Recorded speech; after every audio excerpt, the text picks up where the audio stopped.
नमस्कार, देवभूमि समाचार में आपका स्वागत है। आपके साथ मैं रीना झा बालियान। खबरों का रुख करेंगे, लेकिन उससे पहले एक नजर डालते हैं इस वक्त की हेडलाइंस पर। धामी सरकार को सौंपा गया यूसीसी नियमावली का ड्राफ्ट। समान नागरिक संहिता लागू करने के लिए कैबिनेट में तय होगी तारीख। सबको मिलेगा एक समान कानून का अधिकार। उत्तराखंड में ओपनल कर्मचारियों को लेकर कंफ्यूजन बरकरार। रिव्यू पिटीशन के मूड में राज्य सरकार। पुनर्विचार याचिका डालने पर संघ ने दी हड़ताल की चेतावनी। देहरादून नगर निगम की स्वच्छता समिति घोटाले में जल्द कार्रवाई की उम्मीद। जिलाधिकारी ने शासन को भेजी जांच फाइल। वेतन के नाम पर हुआ था करोड़ों का घोटाला। प्रदेश में इस बार नहीं टूट पाएगा चारधाम यात्रा का रिकॉर्ड। पिछली बार अधिक थी तीर्थयात्रियों की संख्या। मानसून सीजन ने डाला यात्रा में खलल। और चलिए अब बुलेटिन की शुरुआत कर लेते हैं। उत्तराखंड में यूसीसी की नियमावली का ड्राफ्ट धामी सरकार को सौंप दिया गया है। यूसीसी नियमावली एवं क्रियान्वयन समिति के अध्यक्ष और पूर्व मुख्य सचिव शत्रुघ्न सिंह ने आज सचिवालय में आयोजित यूसीसी बैठक के दौरान मुख्यमंत्री धामी को ड्राफ्ट सौंपा है, जिसके बाद सीएम धामी ने कहा कि यूसीसी लागू करने के लिए जल्द ही मंत्रिमंडल की बैठक बुलाई जाएगी ताकि यूसीसी लागू करने की तारीख का ऐलान हो सके। मुख्यमंत्री का कहना है कि समान नागरिक संहिता लागू होने से महिलाओं के अधिकार और सशक्त होंगे और यूसीसी के तहत सबको एक समान कानून का अधिकार मिलेगा। अभी हम लोग मंत्रिमंडल की बैठक करने वाले हैं। आज चूंकि इसमें जो भी प्रावधान किए गए हैं इस एक्ट में, उसको लागू करने के लिए, जैसा कि पहले ही बताया कि हम न्याय का, विधि का, इनका सबका परीक्षण करेंगे, मंत्रिमंडल में चर्चा करेंगे और उसके बाद जल्दी ही हम जो है इसकी तिथि का भी ऐलान कर देंगे। वहीं समान नागरिक संहिता को लेकर कांग्रेस ने सरकार पर निशाना साधा है। कांग्रेस के प्रदेश उपाध्यक्ष मथुरा जोशी ने कहा कि यूसीसी लाना कोई बहुत बड़ी उपलब्धि नहीं है, बल्कि बीजेपी का एक राजनीतिक एजेंडा है। केंद्र सरकार पिछले 10 सालों में यूसीसी लागू नहीं कर पाई है। यूसीसी कोई बहुत बड़ी उपलब्धि नहीं है, क्योंकि ये भारतीय जनता पार्टी का राजनीतिक एजेंडा है और जब से भाजपा बनी है तब से कहती थी यूसीसी बनाएंगे, यूसीसी बनाएंगे। 10 साल में केंद्र में तो यूसीसी बना नहीं पाए। अब अपनी खीज मिटाने के लिए, अपनी शर्म मिटाने के लिए उत्तराखंड में इसको प्रयोगशाला बना रहे हैं। और जहाँ तक यूसीसी को पढ़ा है, देखा है, तो मुझे नहीं लगता उसमें बहुत कुछ कोई परिवर्तन आया है। कोई नयापन नहीं है, कोई नया ऐसा आदेश नहीं आया कि इसकी वर्ग को, कई वर्ग ऐसे हैं जो छूट गए हैं। आधा अधूरा यूसीसी है और भारतीय जनता पार्टी का एक राजनीतिक एजेंडा है। उपनल कर्मचारियों के लिए भले ही सुप्रीम कोर्ट से राहत की खबर आई हो, लेकिन सरकार फिलहाल कर्मियों को राहत देने के मूड में नजर नहीं आ रही है, क्योंकि पुनर्विचार याचिका डालने की तैयारी सरकार की तरफ से की जा रही है। तो वहीं कर्मियों ने ऐसा करने पर हड़ताल की चेतावनी दे डाली है। ये रिपोर्ट देखिए। उपनल कर्मचारियों को लेकर कंफ्यूजन बरकरार। रिव्यू पिटीशन के मूड में सरकार। संघ ने दी हड़ताल की चेतावनी। बीते दिन पहले सुप्रीम कोर्ट से उपनल कर्मचारियों के लिए राहत भरी खबर आई तो कर्मियों को अपना संवरता भविष्य दिखने लगा। लेकिन लगता है कि कर्मचारियों के लिए ये खुशी पल भर की थी, क्योंकि प्रदेश सरकार इस मामले में रिव्यू पिटीशन डालने के मूड में नजर आ रही है। दरअसल उत्तराखंड में उपनल कर्मचारियों के नियमितीकरण का मुद्दा सरकार के लिए बड़ा सिरदर्द बना हुआ है। सुप्रीम कोर्ट ने सरकार की याचिका खारिज करके उपनल कर्मियों को बड़ी खुशी का मौका दिया तो सरकार की स्थिति कंफ्यूजन वाली हो गई। फिलहाल इस पर सरकार रिव्यू पिटीशन डालने के मूड में दिखाई दे रही है। उपनल कर्मी सुप्रीम कोर्ट के फैसले से अभी राहत ले ही रहे थे कि सरकार ने ये कहकर उनकी परेशानी बढ़ा दी कि अभी सुप्रीम कोर्ट के फैसले का परीक्षण करवाया जा रहा है। जाहिर है सरकार के इस बयान का मतलब सुप्रीम कोर्ट में रिव्यू पिटीशन की मंशा को जाहिर करता है। वहीं उपनल कर्मचारियों ने भी सरकार के इस फैसले को लेकर चेतावनी दे डाली है। तो वहीं इन्हें उम्मीद ये भी है कि सरकार रिव्यू पिटीशन जैसा कदम नहीं उठाएगी। देखिए, पुनर्विचार याचिका की जब तक बात है तो मुझे नहीं लगता है कि सरकार अब दोबारा कुछ ऐसा करने वाली है, क्योंकि कहीं न कहीं सुप्रीम कोर्ट के आदेश के बाद सरकार को भी लग गया है कि जो उपनल कर्मी अपना 10 से 15-22 साल विभागों को दे चुके हैं, उनके सुरक्षित भविष्य की जिम्मेदारी भी कहीं न कहीं सरकार की बनती है और हम उम्मीद करते हैं कि सरकार इस दिशा में जल्दी ही सकारात्मक कदम उठाएगी और उपनल कर्मियों को उनका हक जो मिलना था वो देगी। बता दें कि उपनल कर्मचारी अपने नियमितीकरण को लेकर कई सालों से लड़ाई लड़ रहे हैं। उत्तराखंड सरकार याचिका पर पहली बार हाईकोर्ट ने उपनल कर्मचारियों के पक्ष में अपना फैसला सुनाया था। साल 2018 में ये निर्णय आया और उपनल कर्मचारी के नियमित होने का रास्ता साफ हो गया। हाईकोर्ट ने फैसला देते हुए 1 साल के भीतर उपनल कर्मचारियों को नियमित करने की पॉलिसी लाई जाए और 6 महीने के भीतर इन्हें समान काम के बदले समान वेतन का लाभ दिया जाए। लेकिन सरकार ने इस फैसले को लागू करने के बजाय साल 2019 में सुप्रीम कोर्ट में हाईकोर्ट के फैसले के खिलाफ याचिका डाल दी। जिस दौरान हाईकोर्ट ने निर्णय दिया था तब उत्तराखंड में उपनल कर्मचारी की संख्या करीब 18,000 थी, जो अब बढ़कर 22,000 से ज्यादा पहुंच गई है। फिलहाल सरकार रिव्यू पिटीशन की तैयारी में है और सुप्रीम कोर्ट यदि इस पिटीशन को स्वीकार करता है तो ये मामला फिर से कुछ समय के लिए खिंच सकता है। इस बार चारधाम यात्रा की शुरुआत में भले ही यात्रियों की संख्या अधिक रही हो, लेकिन अंतिम चरण आते आते यात्रियों की संख्या घटती दिख रही है। उम्मीद थी कि पिछली बार का रिकॉर्ड इस बार टूट सकता है, लेकिन आंकड़े कुछ और ही इशारा कर रहे हैं। इस बार चारधाम यात्रा से काफी उम्मीदें थी। माना जा रहा था कि पिछले साल का रिकॉर्ड इस बार टूटेगा, लेकिन यात्रा के अंतिम चरण में आते आते आंकड़े कुछ और इशारा कर रहे हैं। आखिर क्या कारण है कि पिछले साल के मुकाबले इस बार चारधाम यात्रा में श्रद्धालुओं की संख्या घटी है? चलिए आपको बताते हैं। दरअसल साल 2023 यानी कि पिछले साल की चारधाम यात्रा की बात करें तो 2023 में चारधाम यात्रा 22 अप्रैल में शुरू हुई थी और चारधाम यात्रा के कपाट 18 नवंबर 2023 को बंद हुए थे और यात्रा के दौरान किसी भी तरह की कोई आपदा नहीं आई थी, जिसके कारण 2023 में चारधाम यात्रा में कुल 56,18,497 यात्री आए थे। लेकिन इस साल चारधाम यात्रा की बात करें तो 10 मई से यात्रा शुरू हुई थी और अब तक 40 लाख से अधिक दर्शन कर चुके हैं। वहीं गढ़वाल कमिश्नर का कहना है कि पिछले साल कपाट जल्दी खुले थे और देर से बंद हुए थे। इस बार कपाट देर से खुले और जल्दी बंद हो रहे हैं। ये भी श्रद्धालुओं की संख्या में कमी का कारण है। पिछले 1 हफ्ते से जो ट्रेंड आ रहा है, केदारनाथ धाम में प्रतिदिन 10,500 से ऊपर के यात्री पहुंच रहे हैं। बद्रीनाथ जी में भी करीब 7,000 से लेकर 10,000 के बीच, और कल यमुनोत्री में अचानक काफ़ी वृद्धि हुई है। जो 2,500-3,000 चल रहा था वो 5,500 का आंकड़ा टच किया है। तो मुझे लगता है कि पिछले बार करीब 56 लाख यात्री आए थे, उसके आसपास हमको रहना चाहिए। फ़र्क इतना है कि पिछली बार की चारधाम यात्रा लंबी थी। उस पिछले वर्ष कपाट 22 अप्रैल या 23 अप्रैल के आसपास खुले थे और इस वर्ष खुले हैं 9 या 10 मई के आसपास, और कपाट पहले बंद भी हो रहे हैं। मॉनसून सीजन में जहां यात्रा धीमी पड़ गई थी, वहीं अब यात्रा अपनी रफ्तार दोबारा पकड़ रही है। यात्रा के अंतिम फेज को लेकर गढ़वाल कमिश्नर विनय शंकर पांडे ने जानकारी देते हुए बताया कि मुख्यमंत्री पुष्कर सिंह धामी के निर्देश पर सुविधाजनक ऑनलाइन और ऑफलाइन रजिस्ट्रेशन लगातार यात्रियों का किया जा रहा है। सभी यात्रियों की यात्रा सुगम और सुरक्षित चल रही है और जो भी यात्री आ रहा है उसको आराम से रजिस्ट्रेशन भी हो रहा है। सारे यात्रा रूट हमारे खुले हुए हैं। ये सही था कि 31 जुलाई की रात में जो केदारनाथ जी में एक आपदा आई थी, उसके कारण हमारी थोड़ी यात्रा करीब 20 दिन प्रभावित जरूर हुई है, लेकिन वो सारे रजिस्ट्रेशन वर्क हमारे पूरे हो गए और अभी 2 दिन पूर्व ही लगभग 48 करोड़ रुपए आपदा प्रबंधन विभाग ने 48 करोड़ थे, इसके अलावा और भी जितने काम थे वो सब सैंक्शन हो गए हैं और काम वहाँ पर ऑलमोस्ट काफ़ी तेज़ी से चल भी रहा है। आज की तारीख में आप देखें तो गढ़वाल कमिश्नर का कहना है कि जिस तरह से कपाट के खुलने के समय में फर्क आया है, इस बार चारधाम यात्रा में यात्रियों की संख्या में पिछले साल के मुकाबले थोड़ी कमी रह सकती है। इस बार यात्रा प्रभावित हुई है, जिसके कारण पिछले साल के मुकाबले 1.5 से 2 लाख लोगों का फर्क पड़ सकता है। साथ ही साथ केदारनाथ जी की थोड़ी यात्रा भी प्रभावित हुई है, तो हो सकता है कि 1 लाख, 1.5 लाख, 2 लाख का कोई डिफरेंस हो, अन्यथा यात्रा उतनी ही फुल स्पीड पर है और बड़ी संख्या में श्रद्धालुओं का आगमन हो रहा है। बता दें कि 2 नवंबर को गंगोत्री धाम और 3 नवंबर को यमुनोत्री और केदारनाथ धाम के कपाट बंद होंगे। वहीं बद्रीनाथ के कपाट 17 नवंबर को बंद होंगे।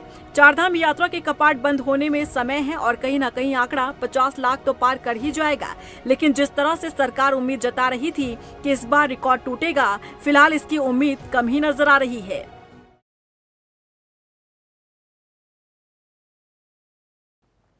राष्ट्रीय बाल संरक्षण आयोग ने उत्तराखंड में संचालित मदरसा बोर्ड को भंग करने की सिफारिश की है, जिस पर मदरसा बोर्ड के अध्यक्ष मुफ्ती शामोन काजमी का बयान सामने आया है। उन्होंने कहा कि मदरसों में बिना भेदभाव के सभी बच्चों को बुनियादी शिक्षा दी जा रही है। दरअसल राष्ट्रीय बाल संरक्षण आयोग ने सभी राज्यों के चीफ सेक्रेटरी को यह पत्र लिखा है। आयोग ने पत्र में कहा कि मदरसों में बच्चों के मौलिक अधिकार और अल्पसंख्यक समुदाय के बीच विरोधाभासी तस्वीर बनाई गई है। राष्ट्रीय बाल संरक्षण आयोग ने राज्य सरकार से मदरसों को फंड पर रोक लगाने की भी मांग की है। उत्तराखंड राज्य के स्वभाव की तरह होना चाहिए। ये एक देवभूमि है और देवभूमि का आचरण ये है कि सबको साथ लेके चलती है। यहाँ गंगा बहती है, गंगा सबको जीवन देती है। यहाँ हिमालय जो है हमारे सबके पर्यावरण की रक्षा करता है। और इसी तरह से गाय जो हमारे बच्चों को दूध नहीं उतरता, उन बच्चों को गाय का दूध पिलाएं तो उस माँ के दूध की क्षति को पूरा करता है। और यही वजह है कि हमने मदरसों में गाय, गंगा और हिमालय के बारे में जब बताया, उसके महत्व को बताया, तो आज देखेंगे कि इस एक साल के अंदर, हमें एक साल हुआ है चार्ज लिए हुए है, कि हमारे बच्चों ने 96% रिजल्ट दिया और गाय के अपमान में भी कमी आई है, इसलिए कि गाय एक उपयोगी पशु है। उत्तराखंड के पूर्व मुख्यमंत्री और विकास पुरुष के नाम से विख्यात नारायण दत्त तिवारी की जयंती और पुण्यतिथि के मौके पर उन्हें श्रद्धांजलि दी गई। कांग्रेस जिला अध्यक्ष ने बताया कि विकास पुरुष पंडित नारायण दत्त तिवारी की जयंती और पुण्यतिथि एक ही दिन आती है और एनडी तिवारी ने पूरे प्रदेश के विकास में अहम भूमिका निभाई। उन्होंने उत्तराखंड को विकास की नई गाथा लिखने में अपना योगदान दिया है। तिवारी जी सब जानते हैं कि उनको एक विकास पुरुष के नाम पर पूरा प्रदेश, पूरा देश, एक आम जन जानता था। और जिस तरीके से मैं समझता हूँ कि चाहे उत्तर प्रदेश से लेकर के उत्तराखंड तक वो लगातार दोनों राज्यों के मुख्यमंत्री रहे, देश के गृह मंत्री रहे, लेकिन जिस तरीके से उन्होंने विकास की एक गाथा को आगे बढ़ाया, इसलिए उनको पूरा देश, पूरा प्रदेश विकास पुरुष के नाम से जानता है। वो एक ऐसे देश के में एक ऐसे राजनेता है जिनकी जन्मदिन और पुण्यतिथि एक ही दिन मनाई जाती है। इसलिए आज ये इस त्यौहार को हम इसको खुशी और गम दोनों के रूप में यहाँ पर हम लोग इसको वो करते हैं, लेकिन आज हम इसको विकास के रूप में आज के दिन को मनाते हैं।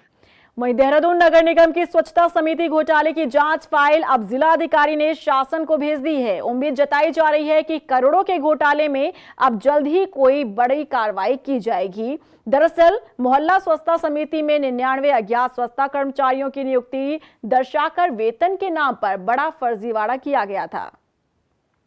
जो फर्जीवाड़ा हुआ था स्वच्छता समिति वो गवर्नमेंट को ऑलरेडी भेजी जा चुकी है। अब जो भी अग्रिम निर्णय होना है वो शासन से होना है। वो गवर्नमेंट को ऑलरेडी भेजी जा चुकी है। अब जो भी अग्रिम निर्णय होना है वो शासन से होना है।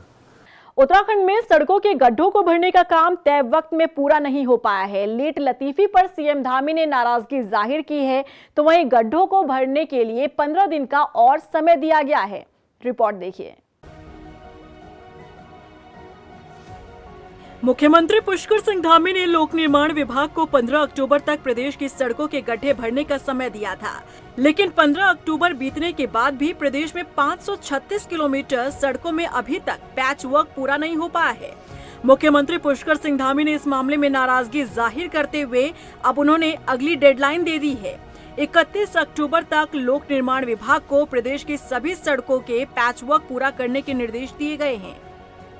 देखिए, वो चूँकि उस समय में हमने ये लक्ष्य जरूर दिया था कि 15 अक्टूबर तक जो है इसको पूरा हो जाए, लेकिन मौसम बीच बीच में काफ़ी ख़राब होता रहा है, बरसात होती रही है, उसके कारण से काम करने में भी दिक्कत हुई है। लेकिन जल्दी से जल्दी वो लक्ष्य प्राप्त कर लिया जाएगा। मुझे लगता है कि आने वाले 5-10 दिनों में लक्ष्य पूरा हो जाएगा।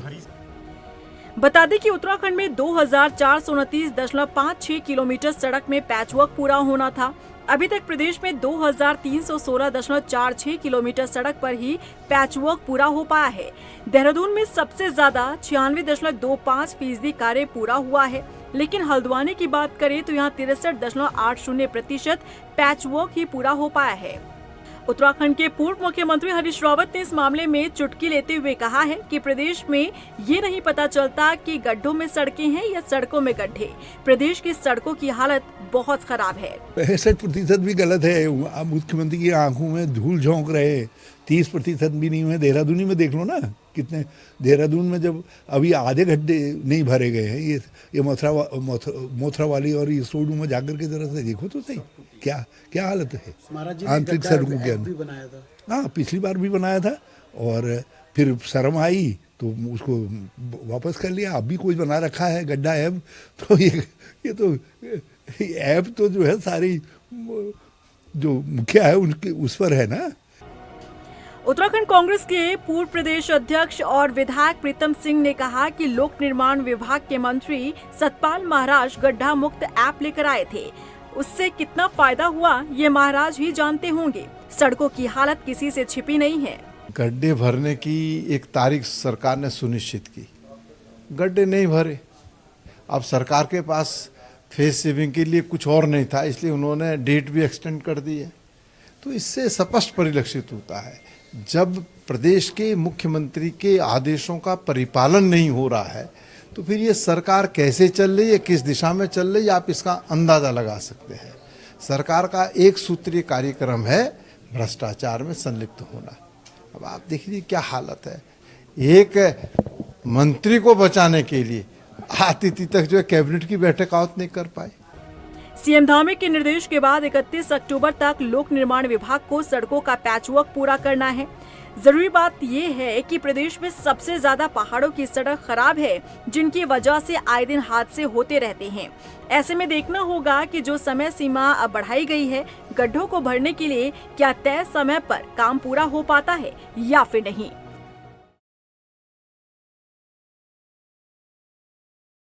वहीं मंगलौर की ग्रीन पार्क कॉलोनी में 6 महीने पहले बनी इंटरलॉकिंग सड़क जगह जगह से ध्वस्त हो गई है, जिसका स्थानीय लोगों ने जमकर विरोध किया और संबंधित अधिकारियों पर लापरवाही का आरोप लगाया है। वहीं मंगलौर नगर पालिका परिषद के नवनियुक्त अधिशासी अधिकारी का कहना है कि इस मामले का संज्ञान लेकर जल्द कार्रवाई की जाएगी। और कॉलोनी ग्रीन पार्क नाम से है। अब देखो सड़क अभी बनी थी, तकरीबन 3-4 महीने हो गए होंगे, और देख लो क्या हाल है, आपको सामने दिखा दो। ये सारी बैठ गई और ये पुलिया भी सब टूट गई। 3 बनी थी, तीनों टूट गई। एक पुलिया फिर वो अपने खर्चे से बनाई बिलाल भाई के सामने वाली, और ये वाली भी अपना वही बनाई खर्चे से हमने। तो आपने संज्ञान में डाल दिया है, तो मैं अभी अपने जेई को भेज के दिखवा लेता हूँ उसमें क्या कमी है क्या नहीं। तो जैसे भी जेई रिपोर्ट देंगे उसके बाद उसमें अग्रिम कार्रवाई कर दी जाएगी। देखना पड़ेगा कि उसमें किस प्रकार से उसने बनाई है। जैसे आप कह रहे हैं कि गड्ढे ज़्यादा हैं, तो जेई अपनी रिपोर्ट देगा तो उसके अकॉर्डिंग ही काम होगा। देहरादून स्थित डोईवाला इलाके में सैलून चलाने वाले विशेष समुदाय के युवक पर स्थानीय युवती से छेड़खानी का आरोप लगा है। इस घटना के बाद से स्थानीय लोगों में आक्रोश देखने को मिला और गुस्साए लोगों ने सैलून में तोड़फोड़ कर आरोपी को पुलिस के हवाले कर दिया। आरोपी युवक मूल रूप से मुजफ्फरनगर का रहने वाला है। ग्रामीणों का आरोप है कि बाहरी लोग यहां माहौल खराब कर रहे हैं। देखिए, हमारे जो उत्तराखंड, हम जो पहाड़ी मूल के, हमारा पहाड़ी प्रदेश है उत्तराखंड, हमारी बहु बेटियाँ सुरक्षित नहीं रहोगी यहाँ पे। जब से बाहरी लोग बिजनौर के, मुजफ्फरनगर के, यूपी के लोग जो योगी जी ने उन्होंने सख्त किया, तो ये आके बहाने वाला, डोई वाला, दिल्ली वाला, इस तरह जो लोकल लोग हैं यहाँ के, उनसे भी कोई दिक्कत नहीं है। जो बाहरी लोग हैं, वो कल घटना घटी मेरे ऑफिस के बगल में घटी, और मैं पूरी कोशिश कर रहे हैं। हमको ये समझना होगा, हमको संदेश आपके माध्यम से संदेश देता हूँ आम आदमी को, आम लोगों को, कि इनको घरों में ना रखे, बाहरी लोगों को इनका सत्यापन हो, और सत्यापन हो पे इन पे उचित कार्रवाई हो, और कार्रवाई करके जिससे हमारा जो क्षेत्र का माहौल है वो शांत रहे। भानियावाला बाजार में एक जो सैलून की दुकान थी, उसमें एक छेड़छाड़ की घटना हमारे संज्ञान में आई। उसमें तत्काल जो है उसमें मुकदमा लिखा गया और जो अभियुक्त है उसको हिरासत में लिया गया, और स्थानीय लोगों के साथ भी मीटिंग की गई और उनकी जो भी उनकी मांगें थी और जो भी उनकी परेशानियां थी उनको डिस्कस किया गया। और इसमें एक बहुत वृहद स्तर पर क्षेत्र में एक वेरिफिकेशन ड्राइव चलाई जाएगी, और जितने भी संदिग्ध टाइप के लोग हैं और जिनका नाम पता नहीं पता है, उनको सबको थाने लाके पूछताछ की जाएगी और उनके खिलाफ चालानी कार्यवाही भी की जाएगी। हल्द्वानी में बढ़ते महिला अपराधों को लेकर अब पुलिस और प्रशासन की टीम देर रात शहर में छापेमार अभियान चला रही है, जिसमें असामाजिक तत्वों और हुड़दंग करने वालों के खिलाफ कार्रवाई की जा रही है। सिटी मजिस्ट्रेट एपी वाजपेयी का कहना है कि महिला सुरक्षा को ध्यान में रखते हुए संवेदनशील स्थानों पर छापेमार कार्रवाई की जा रही है। शासन द्वारा महिला बाल विकास विभाग के माध्यम से जो विभिन्न कार्यशालाओं में हमें इनपुट मिले थे, उसके आधार पर स्थानों का, व्यक्तियों का चिन्हीकरण किया गया है। उसके सत्यापन के लिए एक समिति बनाई गई है। सत्यापन के उपरांत जो हमें इनपुट प्राप्त हुए हैं, उसके आधार पर उन स्थानों पर जो निरोधात्मक उपाय हैं वो भी किए जा रहे हैं। साथ ही प्रवर्तन की कार्रवाई के तहत जो असामाजिक तत्व हैं उनके विरुद्ध कार्रवाई के लिए पुलिस के साथ संयुक्त रूप से कार्रवाई की जा रही है। उसी के क्रम में अभी पिछले दिनों में 58 लोगों के खिलाफ चालान की कार्रवाई की गई थी। आगे भी समय समय पे जो हमारे संवेदनशील स्थान है उस पर औचक कार्रवाई इस तरह से जारी की रहेगी। अल्मोड़ा में जनपद स्तरीय विज्ञान प्रदर्शनी का आयोजन किया गया, जिसमें जिले के 11 ब्लॉकों से छात्र छात्राओं ने हिस्सा लिया। इस विज्ञान प्रदर्शनी का आयोजन राजकीय बालिका इंटर कॉलेज में किया गया, जहां बाल वैज्ञानिकों ने अपने वैज्ञानिक कौशल का प्रदर्शन करते हुए अलग अलग तरह के मॉडल को प्रदर्शित किया। इस प्रदर्शनी में जिलाधिकारी आलोक पांडे ने शामिल होकर छात्रों का हौसला बढ़ाया।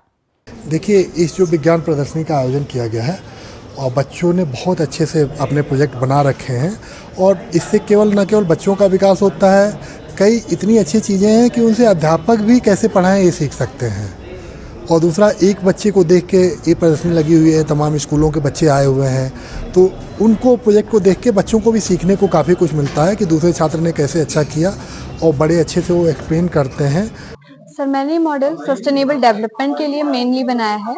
ये मॉडल स्मार्ट ट्रांसपोर्टेशन पे है। यहाँ मैंने different types of smart transportation दिखाए हैं। सबसे पहले तो सस्टेनेबल डेवलपमेंट के लिए हमें सिर्फ सिटीज को नहीं देखना है, बल्कि हमें रिमोट एरियाज को भी साथ लेकर चलना है। तो मैंने यहाँ डिफरेंट मोड्स ऑफ ट्रांसपोर्टेशन दिखाए हैं। सबसे पहला है केबल कार सिस्टम, जो कि बहुत ज्यादा इको फ्रेंडली है। ये एयर पॉल्यूशन फ्री है, ये साउंड पॉल्यूशन फ्री है। और जैसा कि हम जानते हैं, इंडिया एक टूरिज्म कंट्री है, तो ये टूरिस्ट के लिए भी बहुत ही ज्यादा इजी ट्रांसपोर्टेशन। और इसी के साथ फिलहाल इस बुलेटिन में बस इतना ही, लेकिन चलते चलते एक नजर डालते हैं इस वक्त की हेडलाइंस पर। धामी सरकार को सौंपा गया यूसीसी नियमावली का ड्राफ्ट। समान नागरिक संहिता लागू करने के लिए कैबिनेट में तय होगी तारीख। सबको मिलेगा एक समान कानून का अधिकार। उत्तराखंड में ओपनल कर्मचारियों को लेकर कंफ्यूजन बरकरार। रिव्यू पिटीशन के मूड में राज्य सरकार। पुनर्विचार याचिका डालने पर संघ ने दी हड़ताल की चेतावनी। देहरादून नगर निगम की स्वच्छता समिति घोटाले में जल्द कार्रवाई की उम्मीद। जिलाधिकारी ने शासन को भेजी जांच फाइल। वेतन के नाम पर हुआ था करोड़ों का घोटाला। प्रदेश में इस बार नहीं टूट पाएगा चारधाम यात्रा का रिकॉर्ड। पिछली बार अधिक थी तीर्थयात्रियों की संख्या। मॉनसून सीजन ने डाला यात्रा में खलल।